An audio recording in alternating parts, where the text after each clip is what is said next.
Olá, eu sou o Lucas Marques, médico endoscopista, e vim falar com vocês hoje sobre gastrostomias.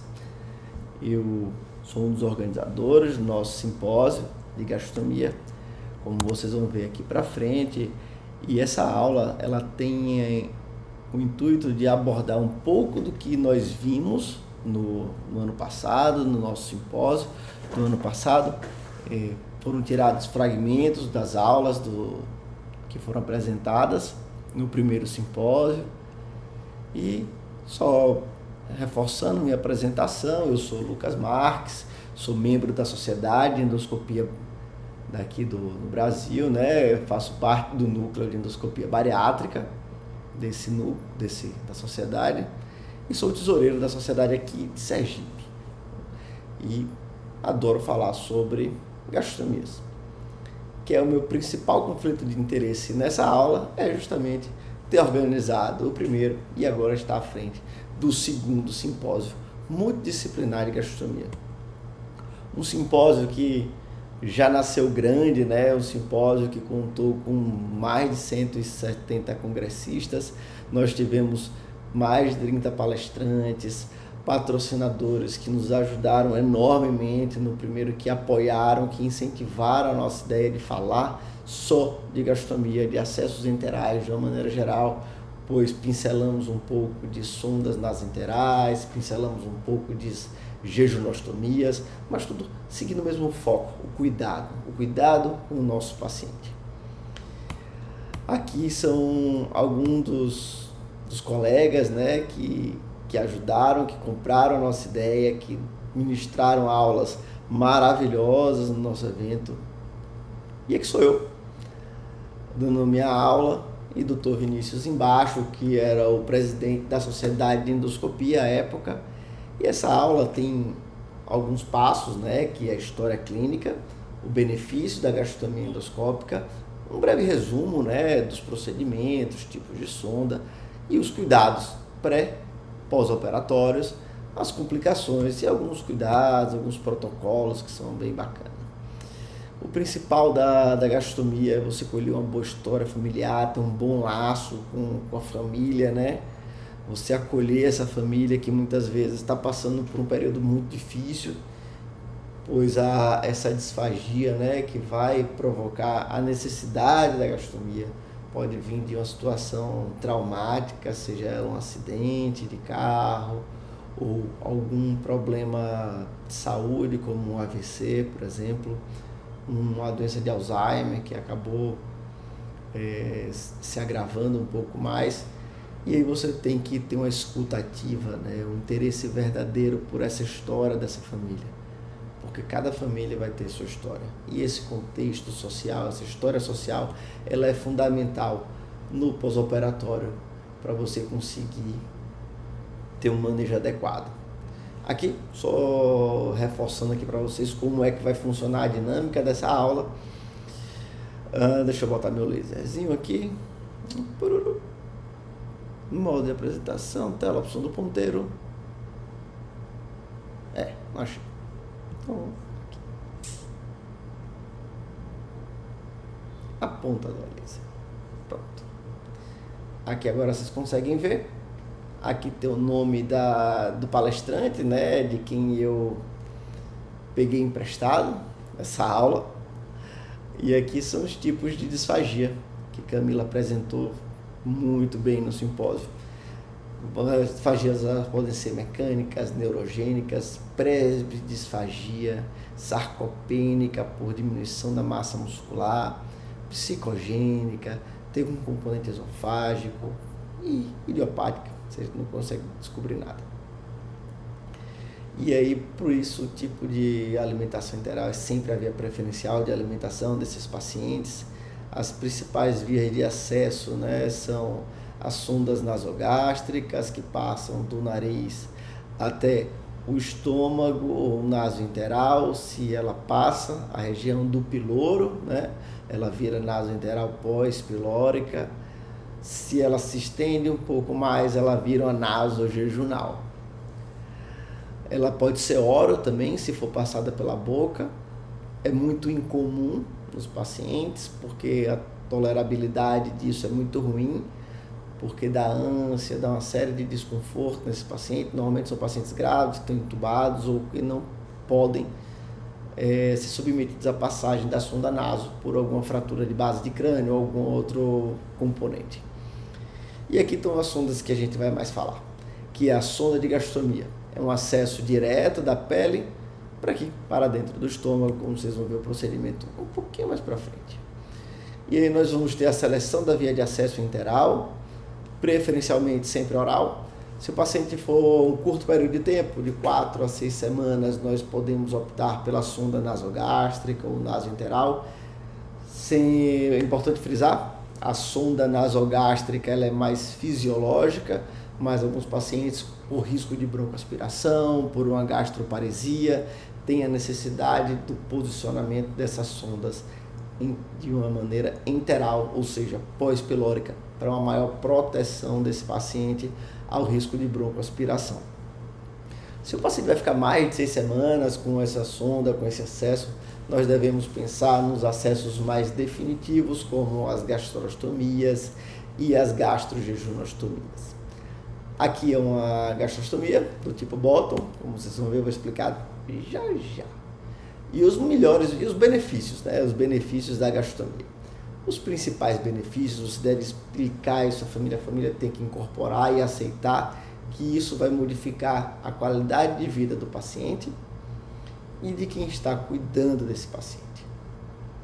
Porque o paciente vai conseguir beber mais água, o paciente vai conseguir ingerir uma quantidade maior de nutrientes, vai ficar muito melhor nutrido e vai conseguir também fazer o uso das medicações, que muitas vezes esses pacientes têm uma polifarmácia, né, tem múltiplas medicações e com a disfagia fica muito difícil de você ofertar essas medicações para os pacientes.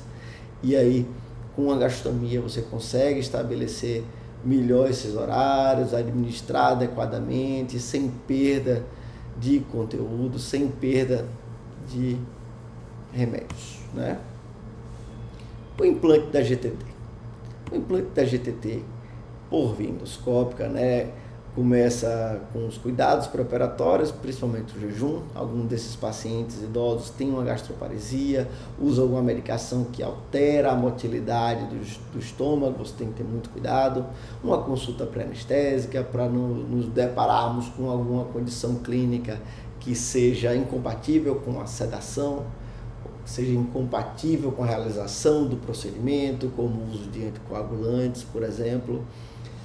Ter atenção a toda a documentação de termos de consentimento, de informação do cuidado no pós-operatório. E aqui nós vamos ter os tipos de sonda que nós vamos usar. Principalmente a sonda de primeira passagem, tá? Que é essa daqui, ela não tem balão, ela só tem esse anteparo rígido. Aqui é uma alça por onde nós vamos puxar e tracionar e ela vai ficar bem posicionada, vocês vão ver mais para frente. Aqui é a sonda balonada, ela tem o lugarzinho do balão, o mesmo que a sonda do xixi, né? Quando você coloca, você vai insuflar esse balãozinho e vão ter as vias de alimentação que vão cair dentro do estômago. E aqui é a sonda tipo bottom, é uma sonda que ela fica rente à pele, como aquela que vocês viram um pouquinho mais para trás. E ela vai ser de balão ou sem balão. Elas vão ter os dois tipos. Aqui exemplificando a sonda tipo bottom e a sonda normal. A sonda tipo bottom com balão, você tem que ter alguns cuidados, porque você vai classificar ela de acordo com dois fatores principais, que é a largura em frente, né, uma medida que tem uma equivalência em centímetro de 3:1, e o comprimento em centímetro. Uma vez que essa sonda ela tem que ficar rente à pele, você tem que, às vezes, lançar mão de uma régua para poder escolher o melhor tamanho dessa sonda. Aqui é a sonda sem balão, tá?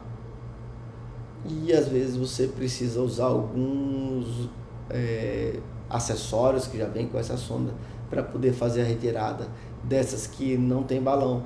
Esse estiletezinho ele vai entrar aqui, ele estica essa parte de borracha para que a gente consiga colocar e retirar essa sonda. Nas sondas convencionais, balonadas, você só precisa classificar ela pela largura na hora de pedir. E as sondas de gastrojejunostomias, elas podem também ser com balão ou sem balão. Aqui é uma gastrojejunostomia, aqui é a via gástrica, né? Você vê um G-tube, e aqui é a via jejunal, que vai até lá o jejum, até o ângulo de Trites. A sonda gastrojejunal com balão, né? Você tem que ter muito cuidado para não utilizar ela para dar alimentação. Você vai ver uma via jejunal, uma via gástrica.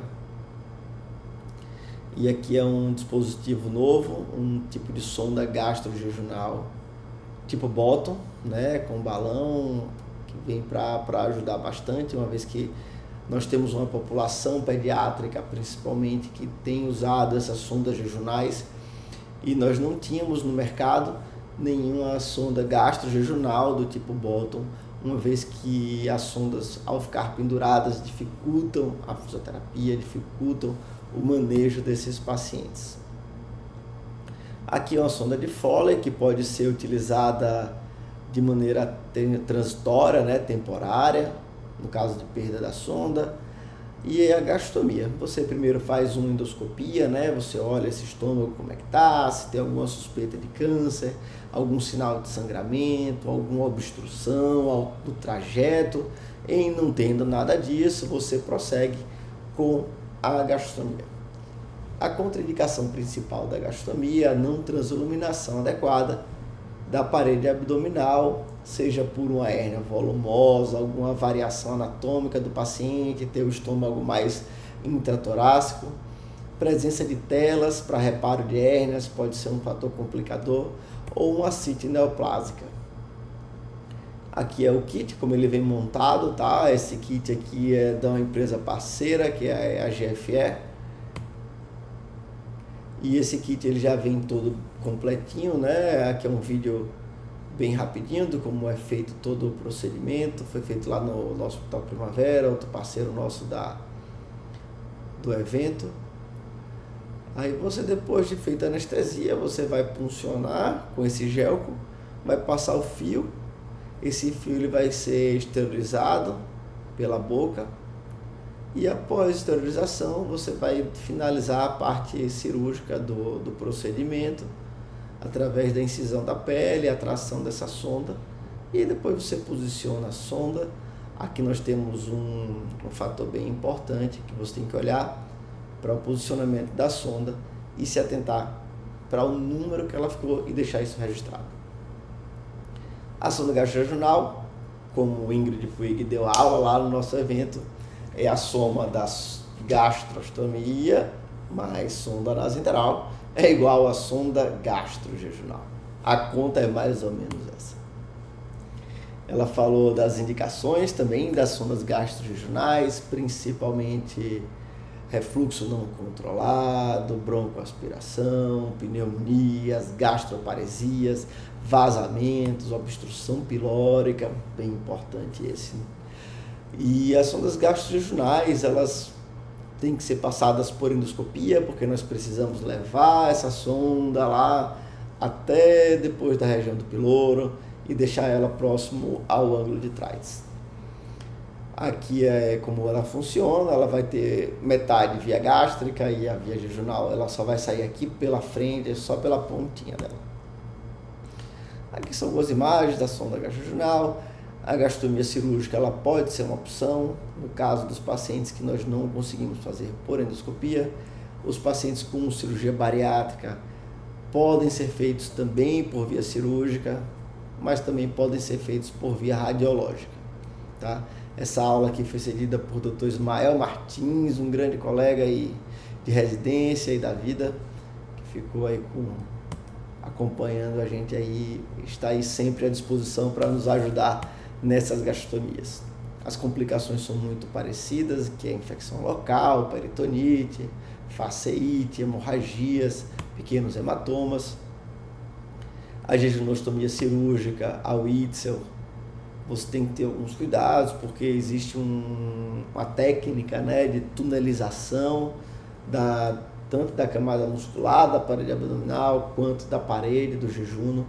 E isso vai deixar a sonda com uma parte introduzida, né, dentro do paciente, por assim dizer, mais longa do que o normal. Ou seja, você não pode botar e tracionar, encher um balão.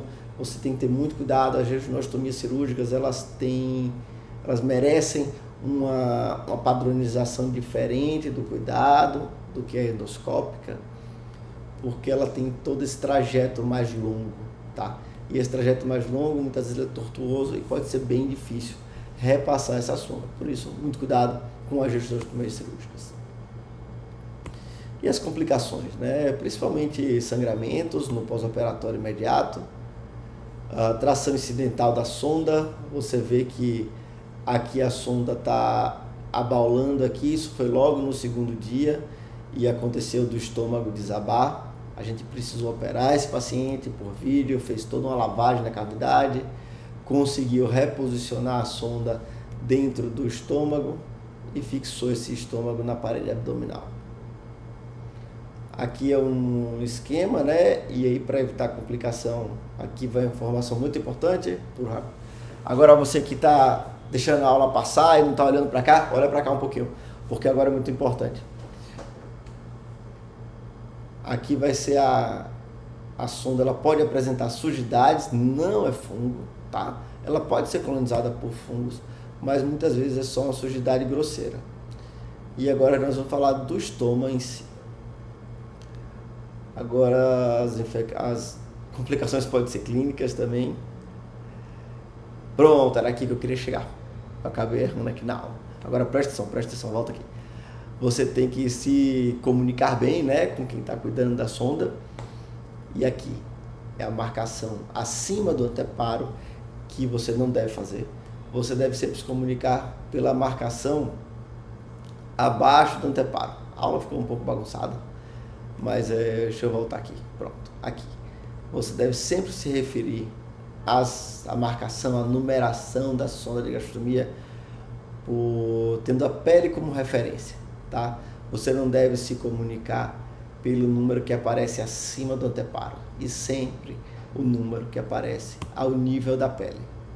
Era isso que eu queria falar para você. Pode continuar assistindo, que nós vamos continuar falando de complicações. Agora, complicações relacionadas à obstrução da sonda. E aí foi a farmacêutica Grace que deu uma aula que eu fiquei de boca aberta com a aula, porque ela trouxe muita coisa bacana, ela trouxe muitas informações que eu pessoalmente não sabia, aprendi muito, e que ao longo do ano fomos evoluindo, e que eu tenho certeza que esse ano vai ser muito melhor o nosso evento de gastrostomia. Ela coloca que a incidência é muito alta, de 23% a 35% de obstrução de sonda, e que normalmente esses erros são por mau uso. Tanto erro de sonda, obstrução de dose. Para minimizar isso, existem guias farmacoterapêuticos de diluição das medicações para que elas sejam administradas por sonda. Mas você tem que ter alguns cuidados, porque algumas medicações não vão estar explícitas ainda, elas têm que ser estudadas um pouco mais, e essas medicações elas vão variar a depender da liberação, do revestimento, do comprimido, do tipo de cápsula, né? Se é a cápsula gelatinosa, o conteúdo, tudo isso você tem que ter muito cuidado. O omeprazol é uma das medicações que mais obstrui sonda, tá? Você tem que ter muito cuidado, por isso ele tem uma diluição específica, e substâncias oleosas também aumentam o risco de obstrução de sonda, como o óleo mineral e o canabidiol. As dietas, né? Laislane Félix, ela é enfermeira e apoiou também a gente, falou lá pra gente sobre as dietas relacionadas com obstrução, e ela trouxe um dado muito bacana, que é justamente quantos ml você deve fazer de soro ou de água para evitar a obstrução. Você vê que a depender do calibre e a depender do tipo da sonda vai variar de 40 a 60 ml a quantidade de água que você tem que administrar antes e depois das medicações, das dietas. Muito, muito, muito cuidado com essas sondas para ela não obstruir. Que aí é uma situação bem chata. E outra complicação do uso da sonda, né, independente do tipo da sonda, vão ser as diarreias, né, que Marcela falou com a gente, né, ela é endoscopista e nutróloga, e ela trouxe vários dados importantes sobre o manejo da diarreia, a classificação e o manejo da diarreia, né, pois a diarreia no paciente hospitalizado, principalmente, ela vai trazer diversos componentes que podem agravar o quadro clínico, como distúrbio hidroeletrolítico, desidratação, alterações cutâneas, como assaduras, vai sobrecarregar a enfermagem que está cuidando desse paciente, vai levar um maior tempo de hospitalização. E você vai fazer o que então? Você vai pausar a dieta? Não pausa a dieta. Normalmente, você deve começar por pesquisar outras causas que possam ter levado, né, a essa alteração, possam ter levado a diarreia do paciente. E aí você vai ter, ela trouxe esse organograma sobre como você identificar, como você tratar a diarreia até você chegar a parar a nutrição enteral e passar para a parenteral. Antes disso, pode deixar a dieta enteral lá ligada. Vamos falar agora de complicações do estômago, né, como os granulomas. E aí foi Marcela Moreira, que dispensa apresentação, enfermeira que é especialista em estomaterapia, que falou bem pra caramba dos granulomas. Ela trouxe que se você não trata a causa do granuloma, não adianta botar pó mágico, pó de pirilim-pim-pim, que não vai funcionar. Você tem que tratar a causa, seja o excesso de movimento do vai e vem do catéter, de alguma sonda que está folgada, seja o excesso de umidade local por um vazamento, seja o excesso de pressão, se estiver muito apertada a sonda, traumas no estômago por tração inadvertida, né? Infecções locais, ou se algum látex não biocompatível, como a sonda de Foley, pode causar também. E para isso você não deve pressionar o estômago, não deve realizar curativos oclusivos, porque você só favorece mais a umidade. Existem curativos como Messalt, que ela cita aí na aula dela também, que vão deixar esse ósseo mais sequinho, vão tratar esse granuloma de uma maneira satisfatória. E é basicamente tratar com NaCl, que é o sal de cozinha, né? Você pode usar gás embebecida, você pode usar uma substância manipulada em farmácia de manipulação, mas nós temos o Messalt, que tem um custo-benefício bem bacana e que ele também é NaCl a 20%, ele tem várias camadas e aí você tem que ter cuidado, você não pode tirar essas camadas, né? Você tem que pegar a folhinha do jeito que ela vem, cortar e utilizar para o curativo. E o tratamento só terá sucesso se a causa for gerenciada. Continuando nossa aula, né?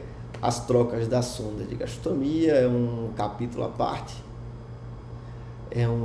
Você vai fazer essa troca inicialmente por endoscopia, quando a gente consegue remover essa sonda com a menor quantidade de trauma possível, você passa a sonda sob visão direta, com muita segurança para o paciente, mas infelizmente algumas complicações podem acontecer, como a laceração esofágica. A gastrostomia também pode ter como complicação a transfixação do cólon, né, na hora da punção do estômago, né, como vocês viram naquele vídeo do implante da GTT, ela vai passar por dentro do cólon e aí podem ter complicações como suboclusões intestinais, sangramentos, fístulas, mas graças a Deus são casos bem raros. Na hora da troca você tem que ter cuidado com o falso trajeto da sonda para evitar que ela vá para a cavidade peritoneal e leve a uma peritonite. Se deu resistência, faz uma endoscopia, para você ter certeza que a sonda está indo para o lugar certo. E quando ela vai para o lugar errado, né, quando ela faz esse falso trajeto, você vai alimentar no peritônio, vai ter irritação peritoneal, esse paciente vai ter diversas complicações, provavelmente vai ter que ser submetido a uma cirurgia para poder fazer essa correção. Ou seja, deu resistência, manda para endoscopia, a gente sob visão direta, com a pinça a gente consegue dilatar esse ósseo, drenar alguma secreção infecciosa, como nesse caso, que saiu um pouquinho de pus, colocamos uma sonda e conseguimos salvar esse ósseo. Não força, para não fazer um falso trajeto e acabar complicando ainda mais a vida do paciente. A Bird Bump Síndrome também é uma síndrome muito falada, né, de quem cuida de gastronomia, que é quando esse anteparo por tração inadvertida, ele vai entrando para dentro da mucosa, provoca alargamentos do ósseo e perdas da gastronomia, na maioria das vezes. Quem falou pra gente nesse aspecto foi Tiago Ferreira, que ele é cirurgião e endoscopista. Ele falou bem pra caramba, só que eu não botei o nome dele. Falha minha. E aí, nós vamos ter a Bird Bump Síndrome, que nós temos que tirar essa sonda e nesse caso específico, eu fiz a cateterização do ósseo de dentro para fora, porque tinha pouco tempo de sonda, eu fiquei com medo de forçar e esse estômago ele descolar, ele desabar, né? E aí eu fiz a cateterização de dentro do estômago para fora, e aí com o trajeto na mão eu consegui passar a sonda e salvar esse ósseo, né? Você vê aqui que ele estava realmente mal posicionado, que no início ele estava próximo ao número 1 e que depois que nós conseguimos fazer o procedimento ele veio para o número 5, próximo ao número 6, ou seja, ela estava muito tracionada essa sonda. Os pacientes em anasarca, em UTI, tem que ter muito cuidado quando usam bottom, né? Porque esse bottom ele vai ficar mais enterrado, vai aumentar a pressão, pode aumentar a chance de úlcera, de complicações. Aqui é uma gastronomia no paciente que foi gastrectomizada, essa sonda não ficou tão bem posicionada. E aqui é uma úlcera gástrica, é um paciente que usa uma sonda gastrojejunal, mas essa sonda ela tinha um vício de posição, de ficar sempre aqui apoiada aqui ao lado, e conseguimos tratar com um posicionamento de 2 clipes. Aqui é um paciente com um ósseo muito alargado, uma herniação do conteúdo. Aqui é uma paciente que nós conseguimos colocar aquela sonda, né, gastrojejunal lá na segunda porção, lá próximo ao ângulo de Treitz, e aí conseguimos salvar o ósseo. O paciente tinha um vício de posição dessa sonda, que acabava que não favorecia a drenagem do conteúdo gástrico quando posicionado, ficava fazendo um nível aqui, e quando a gente posicionava adequadamente, tendendo para baixo, né, favorecendo a gravidade de agir, ela funcionava muito bem, essa sonda de gastronomia gastrojejunal. E aí você tem que ter um cuidado com o piloro. E aqui foi um caso engraçado, né, que um acompanhante do paciente acabou administrando café por dentro da sonda, a sonda engiou um pouquinho, me ligaram desesperados, mas graças a Deus só precisou trocar a sonda, não houve nenhum dano ao paciente.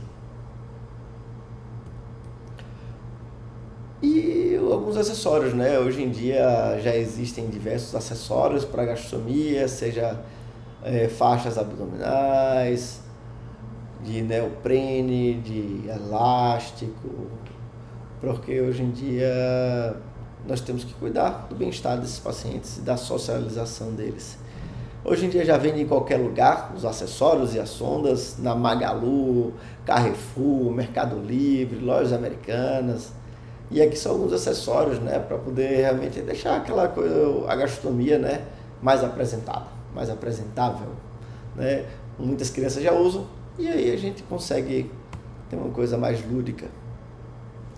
Eu adoro essa frase do livro, né, O Velho e o Menino, de Roberto Trajan, que fala que o destino se refere ao futuro enquanto desígnio tem a ver com o impacto no futuro das decisões que nós tomamos hoje. E eu tenho certeza que todo mundo que assistiu até a aula, né, até agora, é porque gostaria de saber um pouco mais de gastronomia. E se você quer saber mais, se aprofundar mais nesse tema, vamos seguir a gente nas redes sociais. Nós vamos fazer, né, já estamos organizando e vai acontecer nosso segundo simpósio de gastronomia. E no dia 21 e 22 de março de 2025, nós vamos ter esse nosso simpósio, né, o segundo simpósio disciplinar de gastronomia. Essa aula foi feita com a ajuda de muita gente, como eu falei há pouco. E voltando aqui para o nosso OBS, esse aqui é o link, tá? É só apontar a câmera aqui. Através desse QR Code você já cai direto no site para fazer sua inscrição para o nosso simpósio de gastronomia. Muito obrigado e um abraço.